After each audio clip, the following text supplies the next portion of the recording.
Ah yes, here we are in the Fred Meyers. If we look closely over here, we'll see one of the most rare of species, red-headed and beanie-head, purchasing things at the Fred Meyer. Beanie-head seems to be checking out the various magazines.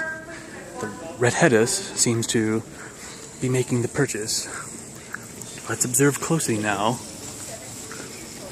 We must be cautious, as they're easy to fright.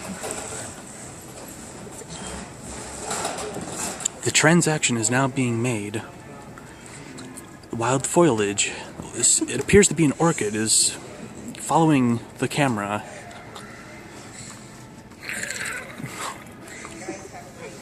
There they go. We've successfully found a couple and have not been seen. Very great day.